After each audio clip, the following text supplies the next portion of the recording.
ডাকি না দাঁড়া। ওই যে কাজল আইতে আছে, এখন ওর মুখের ক্যাসেটটা চালু করিয়ে দেবে। আজ তোকে সবার সামনে বলতে হবে আমি কি তোর বিয়ে করা বউ, যে তোর জন্য প্রতিদিন চাচির কাছে আমাকে মিথ্যে কথা বলতে হয়। শোন, তুই হচ্ছিস আমার বন্ধু, আর বন্ধুর জন্য দু চারটে মিথ্যে কথা বলা দোষের কিছু না।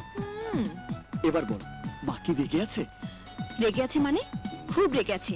কে যেন চাচিকে বলে দিয়েছে তুই আবার মারামারি করেছিস। আমি এত করে চাচিকে বললাম তুই চাকরি ইন্টারভিউ দিতে গেছিস, চাচি বিশ্বাসই করে না। বলে কি জানিস, আমি নাকি তোর জন্য সবসময় মিথ্যে কথা বলি। শোন, বন্ধু বলে আমি সবসময় তোর জন্য মিথ্যে কথা বলতে পারবো না।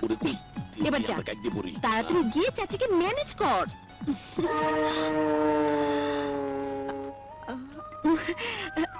ও চাচিকে খুব ভয় পায় তো, তাই আমাকে না বলেই চলে গেছে।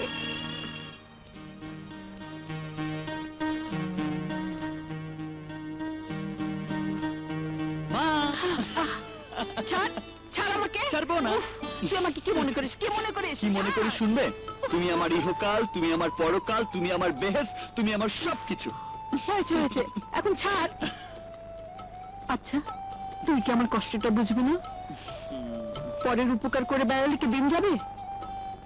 তোর বাবার পেনশনের টাকায় তো আর সংসার চলছে না, এখন তুই একটা কিছু কর। আমার উপর ভরসা রাখো মা, দেখো ঠিকই আমি একদিন বড় একটা কিছু করে তোমাকে চমকে দেব। বড় কিছু করতে হবে না, আমার ছোট ছোট স্বপ্নগুলো পূরণ হলেই আমি খুশি হব। ছোট ছোট স্বপ্ন মানে? বড় হয়েছিস, আর মার স্বপ্ন কি হতে পারে বুঝিস না? ছেলে বড় হলে মা স্বপ্ন দেখে কবে তার ছেলেকে বিয়ে দিয়ে পুতুলের মতো সুন্দর একটা বউ ঘরে। দেখো মা, আমাকে নিয়ে তুমি যা ইচ্ছা স্বপ্ন দেখো, শুধুমাত্র বউ আনার স্বপ্নটা বাদ দিয়ে। চাচি, তোমার ছেলে ঠিকই বলেছে, ওর আছেটা কি? কি নেই আমার ছেলের? মহল্লার সবাই বলে আমার ছেলে চেহারা হলো রাজপুত্রের মতো। তাহলেই আর কি, যে তোমার ছেলের বউ হবে তাকে রাজপুত্রের চেহারাটা ধুয়ে দিয়ে শরবত বানিয়ে খেতে হবে। তুই আমাকে কি মনে করিস? কি মনে করিস? আমি আর কি মনে করব, নিজের কথা তো নিজেই বলিস।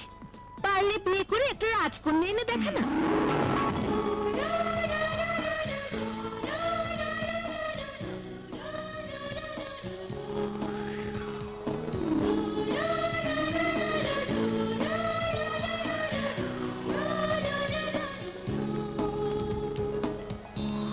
ম্যাডাম, আসসালামু আলাইকুম ম্যাডাম। আসসালামু আলাইকুম ম্যাডাম। চাবি দাও।